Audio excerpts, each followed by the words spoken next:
Kita saya ibarat nopo. Ada saya ibarat macam. Saya ibarat orang saya ibarat. Praise the Lord. Hallelujah. నన్ను ఒక్కరెళ్ళి వస్తుండగా ఒక వచ్చినానికి పదే పదే పదే పదే చేస్తున్నాడు. ప్రార్థనలో కూడా రాత్రి ప్రార్థన మొదలుకున్నా కూడా మోకాలు వేసి బైబిల్ అన్ని దగ్గర పెట్టు మధ్యలో డిస్టర్బ్ అవ్వకుండా సంగతి ఏంటో చూద్దామంటే ఇదే మాట ఎందుకు అస్తమానం గుర్తు చేస్తున్నాము అంటే ఈరోజు దాన్ని చెప్పమన్నారు. దాని కొరకు సిద్ధపరిచారు. త్వరగా ఎక్కువ సమయం కూడా కాకుండా చిన్న కబురు అన్నట్టుగా ఈ సంవత్సరానికి ఆదివారం యొక్క చివరి సందేశం. మొదటి ఆదివారం మా సందేశం గుర్తుందా? సంవత్సరాలు మొదలుకొని సంవత్సరాంతం వరకు యెహోవా కనుదృష్టి లోకమంతా సంచరించడం ఇప్పుడు చెప్తున్నా. అప్పుడే చెప్పుడు అది చెప్పండి. దేవుని స్తోత్రం. సరే, రానున్న దినాల్లో నీవు నీ సంఘము మనందరం కూడా ఏ రకంగా ఉండగలుగుతామో దాన్ని ఆయన మాట్లాడుతూ ఉన్నాం. ఒక నేపథ్యం ఉంది. ఉపాధ్యాయ గ్రంథంలో అధ్యాయం ఉంటుంది. ఉపాధ్యాయ గ్రంథం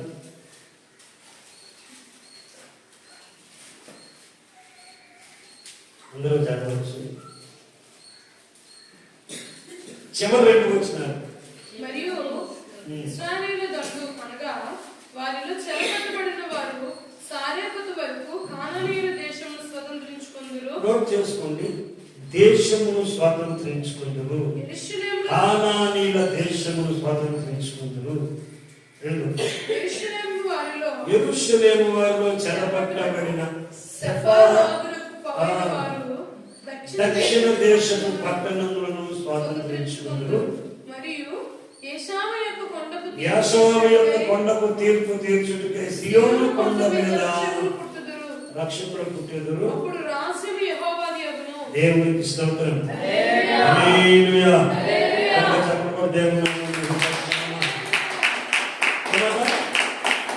మొదటి మాట అనగా 20వ వచనం. ఇశ్రాయేలీయుల దండు యేసు రక్తంలో కలగబడినటువంటి ఆయన సంఘమైనటువంటి దండు, బంధించబడినటువంటి వారు ఆర్థికంగా మానసికంగా అన్ని విధానాల్లోనూ ఏ రకముగా బంధించబడుతున్నారో బంధించబడుతున్న వారు వారి యొక్క గ్రామమును స్వాతంత్రించుకుంటారంట.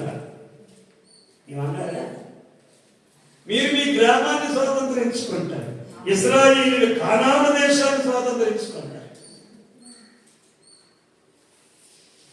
ఆర్సీఎం గారు 600 మంది రంగాలు రాగదేమో కరెక్ట్ చెప్తే 5 విషయం.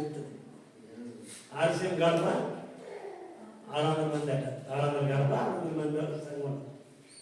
మరి 2000 పైన 3000 పైన మరి మన సంఘం అయిపోవాలా అనిపించింది నాకు. నువ్వు స్వాతంత్రించుకోలేకపోతావు, అది ప్రాబ్లం. ఒక మాట నువ్వు మాట్లాడితే ఇందులో ఎవరిని ఎదురు చెప్పగలరు ఆలోచించు. అంటే నీవు దేవుడి గురించి కానీ నీకు జరిగిన దాని గురించి కానీ నీవు నీ ఈదులో నీ చుట్టుప్రక్కల ఉన్న వాళ్ళతో మాట్లాడగలిగితే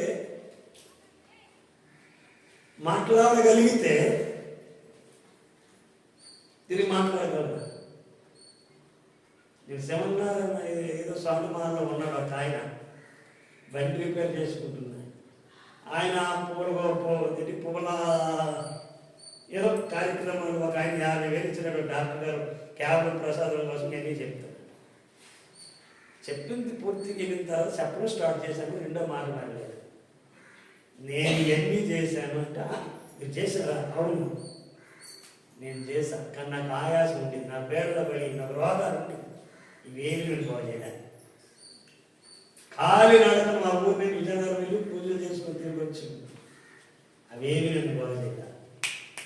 నేను యేసు ప్రభు నమ్ముకున్నా, ఆయన నన్ను బాగు చేశాడు. అని ఉంటాడు. చెల్లెండి ఉండలేకపోతున్నాడు బాబు, చాలా ఇబ్బందిగా ఉంది. అంత ఇబ్బందిగా ఉండి భక్తి చేయవలసిన బాధ లేదు నాయన. పళ్ళు వాడు కలిసిపోయి చలి గదిలో పడిపోయి తడిచిపోయి కోళ్ళు కొట్టుకోవాల్సిన బాధ లేదు. యేసు ప్రభు నీ కొరకు నాకు రక్షించాను. నేను నమ్ముకున్నా. ఎందుకంటే ఆయన మేము వకీలు ఉన్నవాళ్ళు ఒక బ్యాచ్ వాళ్ళమే, ఒక ఫ్యామిలీ ఇంచుమించుకు సంబంధించిన వాళ్ళమే. మెకానిక్ ఒక రకమైన బంధువులు కూడా అవుతారు నాకు తెలిసి. నువ్వు మాట్లాడాలి. నువ్వు మాట్లాడితే నీ గ్రామము స్వాతంత్రించబడుతుంది. కానీ వచ్చిన బాధ ఏంటంటే నువ్వు మాట్లాడాలి. ఏమలే సాక్ష్యం చెప్తున్నాను. రెండవది ఏంటంటే పట్టణములను స్వాతంత్రించుకుందరు అని రాయబడింది. ఏంటంటే పట్టణములు అంటే గ్రామాల్లో వీధులు, నీ వార్డులని. ఇప్పుడు పట్టణాల్లో ఏమంటారంటే పట్టణాల్లో ఉన్న వాటిని వార్డులను పిలుస్తూ కూడా మున్సిపాలిటీలో వార్డులు, ఆ మున్సిపాలిటీ కౌన్సిలర్లు అని పిలుస్తారు. గ్రామాల్లో కూడా వార్డులు ఉంటాయి.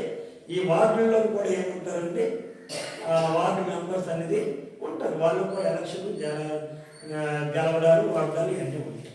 నువ్వు మాట్లాడితే దేవుడు నీ పక్షాల నుండి వారితో మాట్లాడిస్తాడు. గట్టిగా గట్టిగా స్పందించండి. దేవుడు మంచి మాటలు దేవుడికి స్తోత్రం ఆమెనంటే అది నీకు ఆశీర్వాదమే కదా. సెలరాంగంలో సెలవు ఎదురు చెప్పడం 500 రూపాయలు విలువ చేసి ఆమెను చెప్పు, పర్వాలేదు. దేవుడికి స్తోత్రం. హల్లెలూయా. 500 కలిపినటువంటి స్తోత్రం చెప్పు గట్టిగా. వాల్యూ ఉండాలి నువ్వు చెప్పిన స్తోత్రానికి. హల్లెలూయా గట్టిగా 20 రూపాయలు బయట దాచుకున్నట్టు దేవుడికి స్తోత్రం. ఇప్పుడు నీవు స్వాతంత్రించుకున్న తర్వాత దేవుడు నిన్ను ఏం చేస్తాడంటే ఆమె దేవుని బిడ్డ, ఆమె దేవుని బిడ్డ. అందుకే సంఘ బిడ్డలు ఈ ఆశయంలో నాకు తక్కువ ఉన్నటువంటి వాళ్ళు ఎలాగున్నా పట్టించుకోరండి. ప్రజలు వాళ్ళు ఎలాగున్నా పట్టించుకోరు. కానీ చిన్న తప్పు చేసిన నేను పాయింట్ చేస్తాను. కొత్తగా ఈ తేడా గమనించా? కొత్తగా మీరు దేవుణ్ణి అనుకున్నారు కదండి, అలా కనొచ్చా లేకపోతే ఉండొచ్చా అది వాళ్ళని ఉండరు. ఏమి అలాగే ఉంటారు, వాళ్ళు అలాగే ఉంటారు. కానీ నిన్ను మాత్రం నీకే ఇబ్బంది. ఏదో చెప్తారు కదా, ముళ్ళెళ్ళి ఆకు మీద పడినా, ఆకుకెళ్ళి ముళ్ళు మీద పడినా ముళ్ళకి ఇబ్బంది లేదు, ఆకుకేనండి. ఆ ఆకు బ్రతుకు క్రైస్తవ జీవితం అంటే ఒక పత్రం దేవుడికి సమర్పించుకున్న ఒక పత్రం, ఒక పుష్పం అంటాడు కదా, పత్రం పుష్పం ఫలం సమర్పయాలి అంటాడు కదా. నీవే ఫలించాలి, నీవే పుష్పించాలి, నీవే పచ్చబడాలి. భక్తులకి ఎంతమంది తెచ్చలేదు. కానీ నేను మా పంతులు అడుగుతుండేవాడిని మాట, అయ్యా పంతులు గారు ఫలము పత్రము పుష్పము సమర్పయాలి అంటున్నారు కదా, దీని అర్థం ఏంటి చెప్పండి అని. ఖాళీగా టీ తాగుతున్నాను అడిగితే ఏమీ లేదు, ఆకు చెక్కరేస్తున్నారు కదా, తర్వాత నరికేల సమర్పయాలి అంటాడు. నరికేమంటే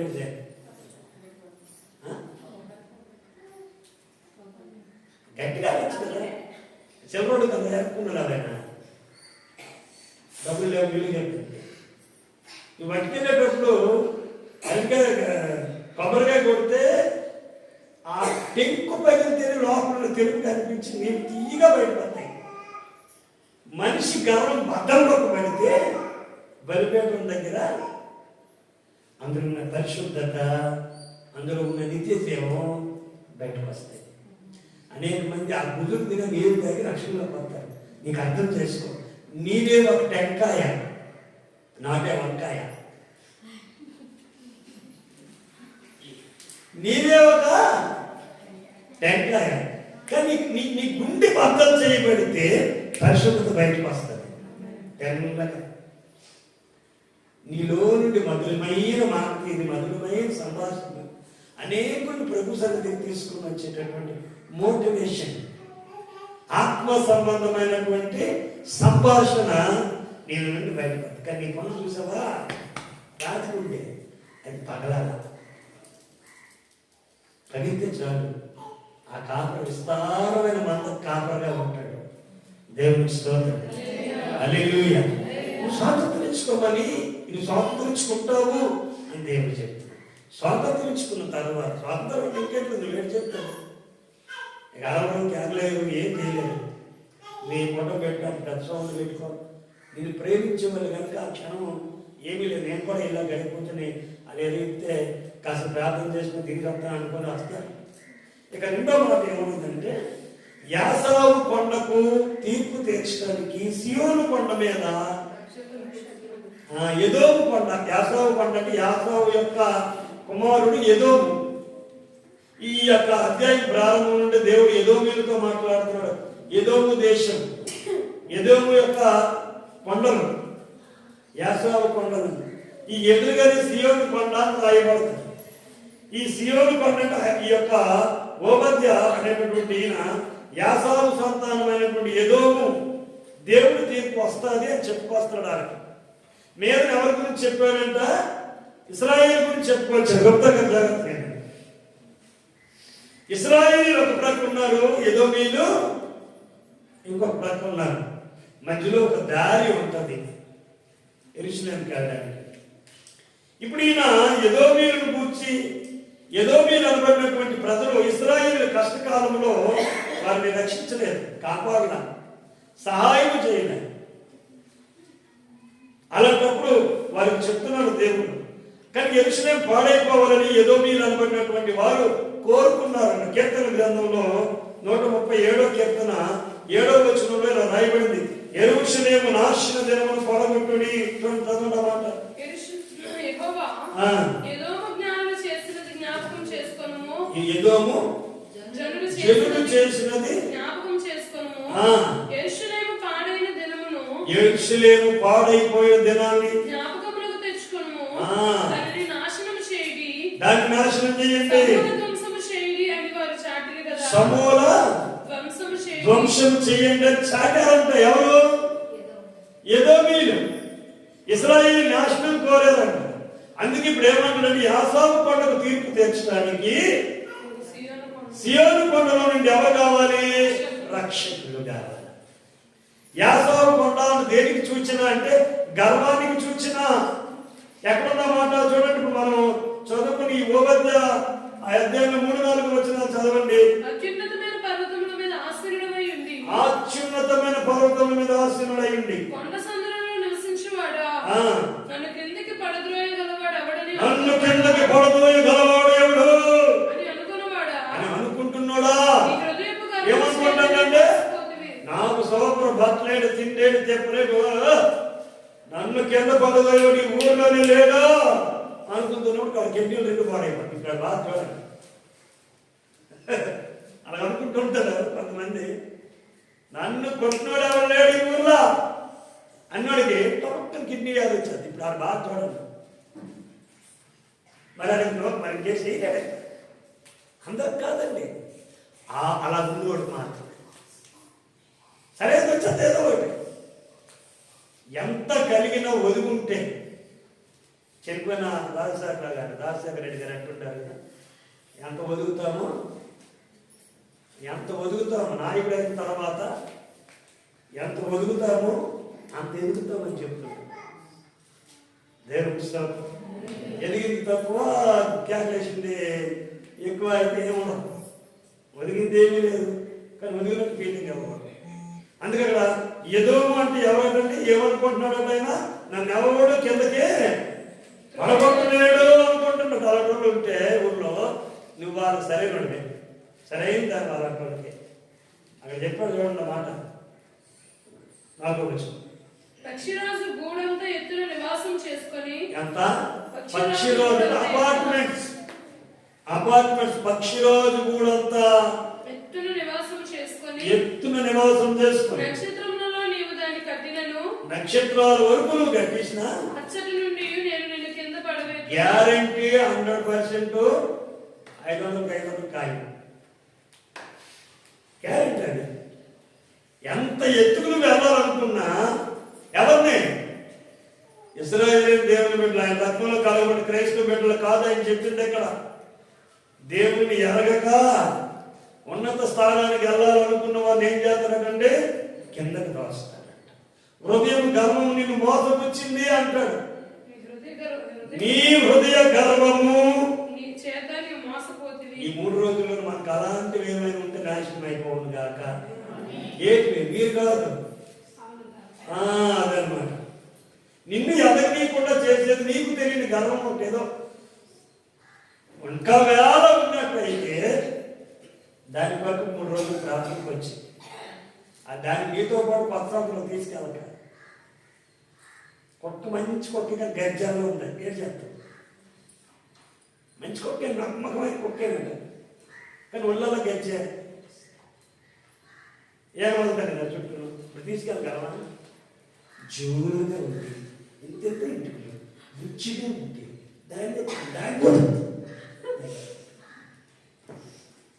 దానికి గచ్చి పెట్టి పెడితే భలే కుట్టే కదా. మనలో ఉండే స్వభావాలు బుచ్చిగా నచ్చితే దేవుడికి స్తోత్రం.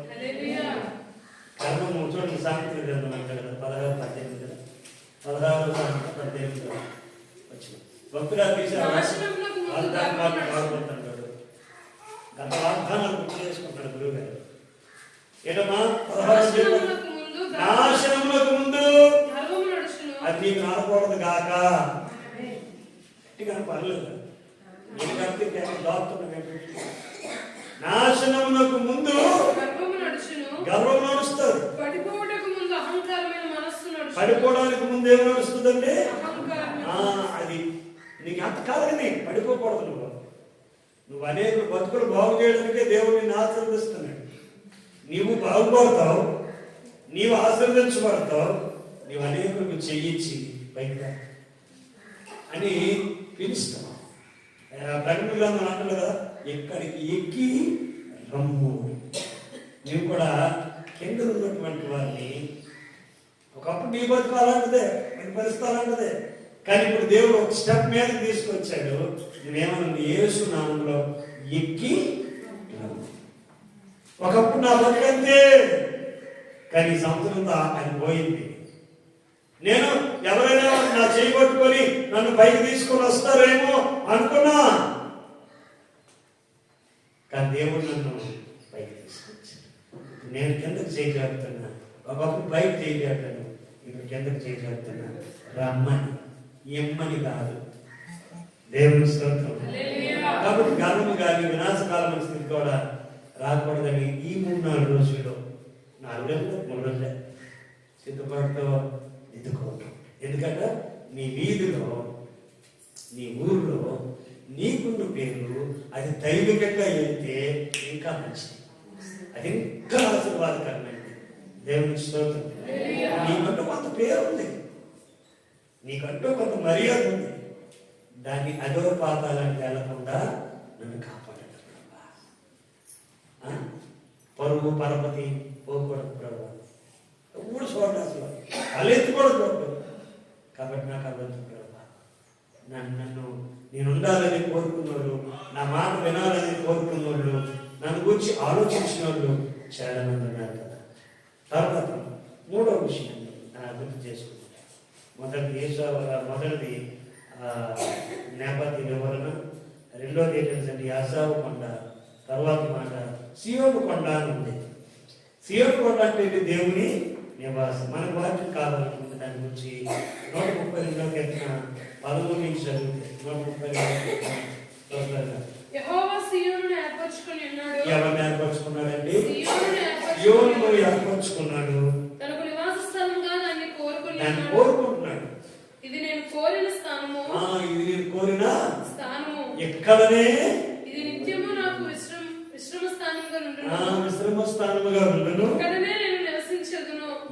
దాని ఆహారం వాక్యం తప్పుపడదు వేసింది. నేను పరిశుద్ధాత్మ జపన్యాయ గారితో రాయించిన మాట అది తప్పుపడదు. ఎక్కడ నేను నివసిస్తాను, వారికి ఉన్నటువంటి ఆహారాన్ని, అక్కడికి వచ్చి ఎవరు మోకరించినా వారి ఆహారాన్ని నేను నిండారుగా దీవిస్తాను. గట్టిగా అనొచ్చు కదా, గట్టిగా అనొచ్చు కదా. దేవుడికి స్తోత్రం.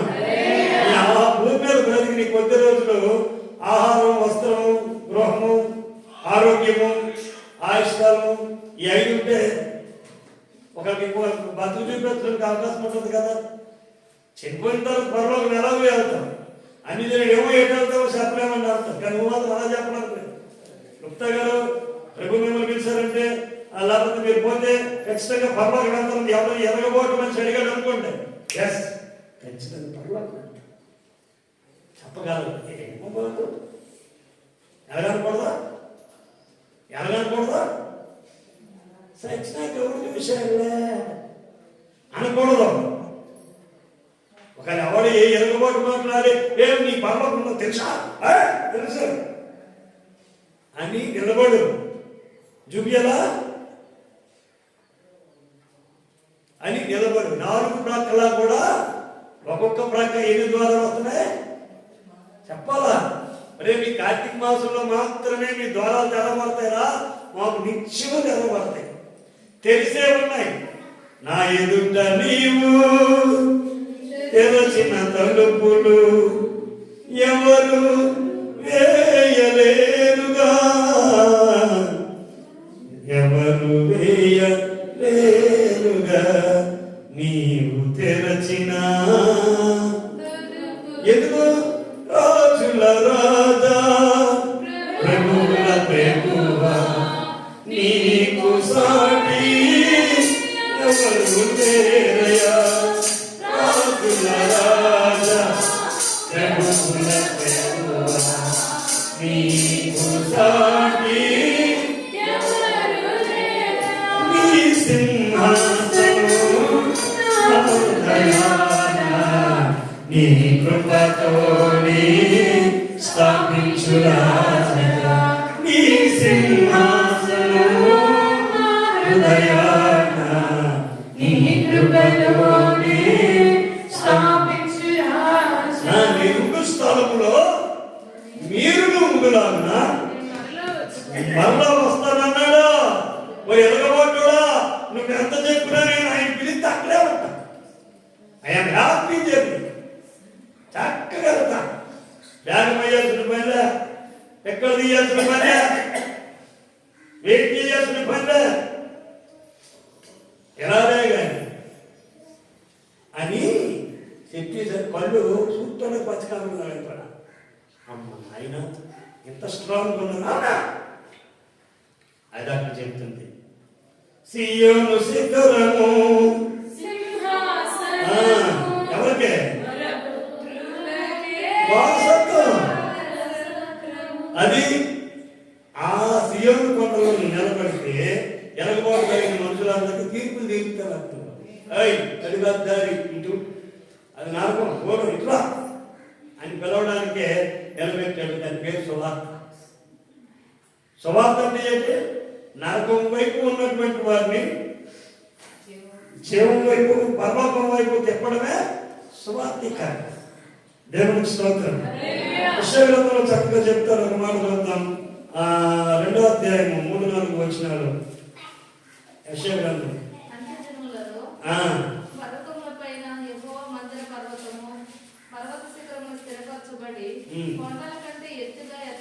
కొండల కంటే ఎత్తుగా ఎత్తబడు.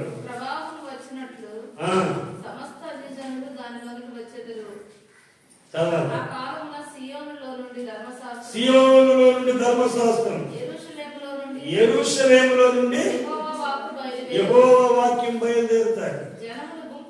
జనాలు ఎలా వస్తారు? ఇప్పుడు నువ్వు నోరు తెరిస్తే, మూయబడిన నీ నోరు తెరవబడితే కనుక నీ సాక్షిగా చెప్పు, అద్భుతం జరుగుతుంది. దేవునికి స్తోత్రం. హల్లెలూయా. ఎవరో రక్షకులు కాదు, నీవే న్యాయాధిపతులు. 2:16 వచనంలో దేవుడు తన చిత్తమును నెరవేర్చుటకు రక్షకులను లేపుతాడు. అక్కడ రాయబడుతుంది 2:16 యెహోవా వారికి రక్షకులను లేపును. న్యాయాధిపతులు 3:9 చెప్తాడు ఇశ్రాయేలు వారికి రక్షకుడు ఆయన లేపాడు. ఇవన్నీ యేసుక్రీస్తులో మనకి ఏమవుతాయండి? పరిపూర్ణమవుతాయి. నీ గ్రామంలో, నీ ప్రాంతంలో ఉన్నవారిని నీవే రక్షించుకోగలగాలి.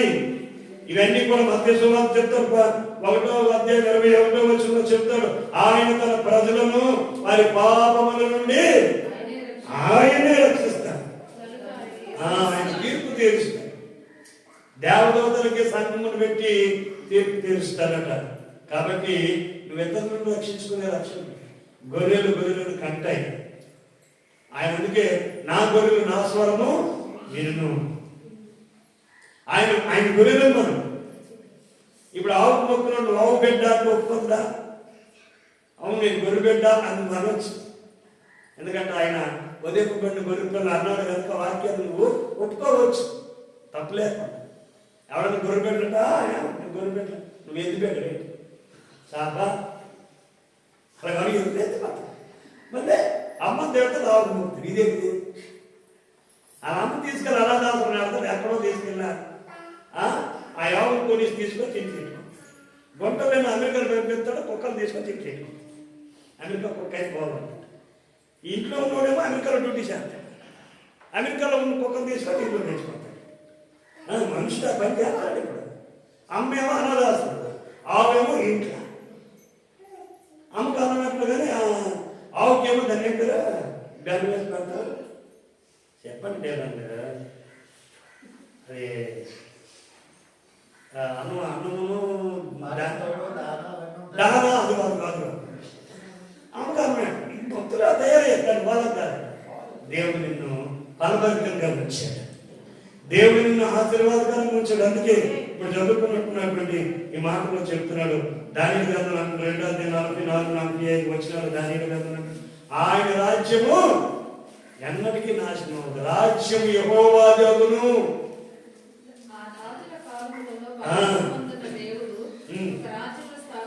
ఒక రాజ్యం దేవుడు స్థాపిస్తున్నాడు, ఆ రాజ్యానికి అన్నిటికీ నాశనము కలగదు. ఆ రాజ్యము దాన్ని పొందిన వాడికే, మరి ఎవరికి చెందదు. అది ఎవరు పొందుతాం? యేసు రక్తములో ఎవరైతే కడగబడతారో వాళ్ళకి. ఎందుకంటే అదే ప్రకటన 11:15 వచ్చినట్టు లోక రాజ్యములు మన ప్రభువునకును ఆయన క్రీస్తునకును రాజ్యములుగా మారిపోయినాయంట. ఈ లోక రాజ్యాలన్నీ